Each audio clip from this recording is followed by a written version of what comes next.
Laws of binary operation.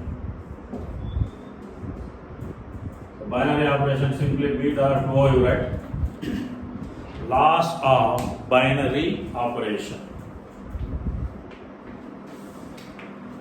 First one, commutative law.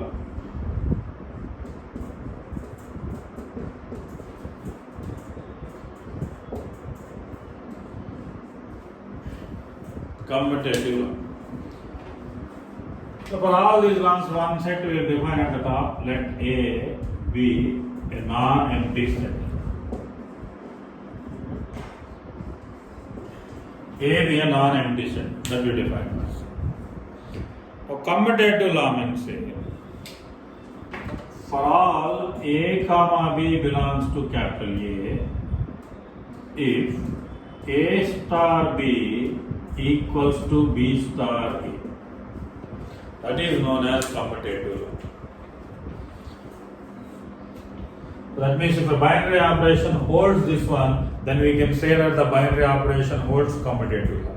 Like if you take addition on the set of natural numbers holds commutative law, because addition if you do between two elements, 2 plus 3 is always equals to 3 plus 2. That is the commutative law.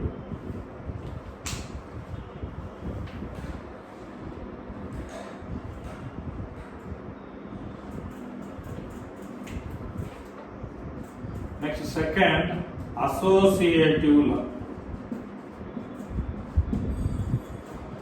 Associative law.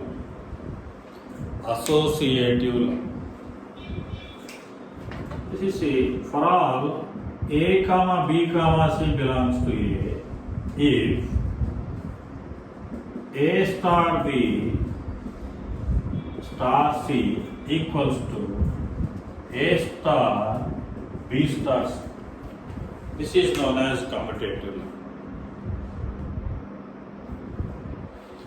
That means on the set of natural numbers, if you pick 3 natural numbers, for suppose I am taking 3, 5, 8. That means here addition if you are applying means 3 plus 5 plus 8 is always equals to 3 plus 5 plus 8. In the same way, multiplication if you take 3 into 5 into 8 equals to 3 into 5 into 8. This is the associative law. There exist 3 elements in the set A star B outside star C is always same as A star B star C. If a binary operation holds this one, then we can say that binary operation obeys associative law. For every A belongs to capital A, if there exists some E belongs to capital A such that A star E equals to A equals to E star E. That's the point. So if a star obeys this law, then we can say that E is the identity.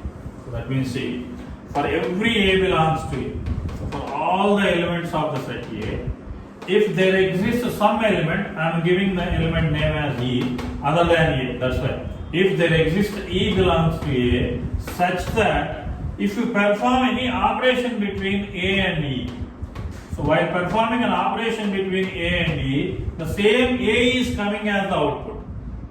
So either in both the ways, either in A star E or E star A, if you are getting A again, then E is called the identity element, and this law is known as identity law.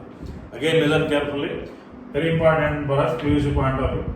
For every A belongs to A, if there exists some element E belongs to A, such that A star E means if you perform any operation between these two, the result will be A only. Operation we can apply from either side, either A star E or E star A. In both the cases, if you are getting the output as A, then E is called the identity. Now the best example, see, here I will write on the set of real numbers. On the set of real numbers, for an operation addition, 0 is called the identity. 0 is called the identity because 3 plus 0 equals to 3. In other direction, if we do also, we get this one. So that's why under addition, here identity element will be what? 0. Now the same we can do for multiplication also on the set of real numbers. If I do this one, 5 into 1, so what will you get? 5. And other side, if you do 1 into 5, that is equals to 5. Now here E equals to what? 1. So for every binary operation, there exists only one identity. So here are the set of real numbers, but the operation is what? Addition. When you are doing the addition, the identity is what? 0. When you are doing multiplication, the identity is what? 1. So that is the property. For every A belongs to A, if there exists one element E belongs to A, such that A star E equals to A or E star A. So in both the directions, if you are getting A, then it is called the identity. Listen this one carefully first. Let E be the identity.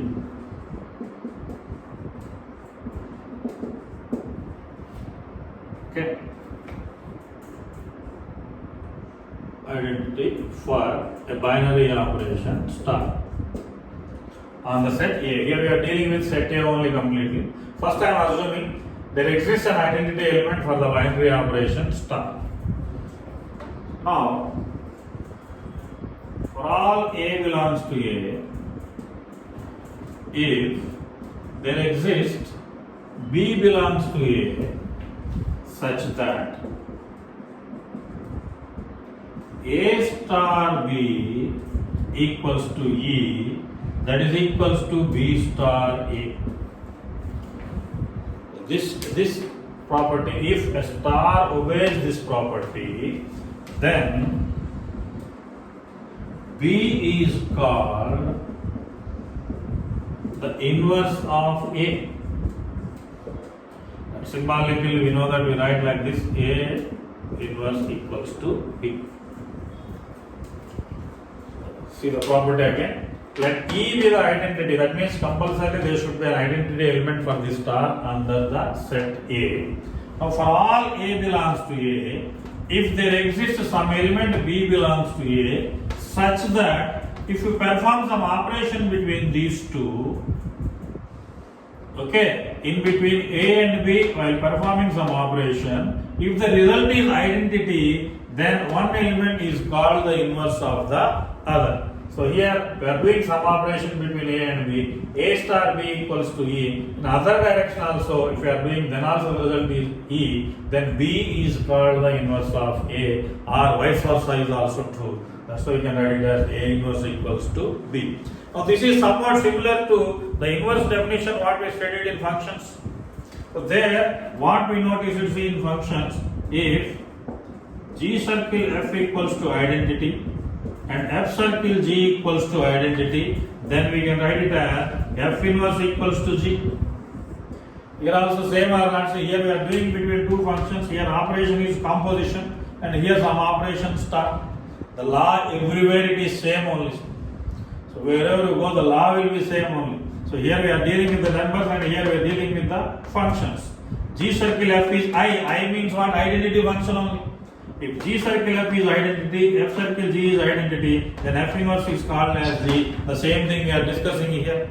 For all A belongs to A, if there exists B belongs to A such that if you perform some operation between these two, if you are getting the result as Z, then we can call it as inverse. One element is called the inverse of the other.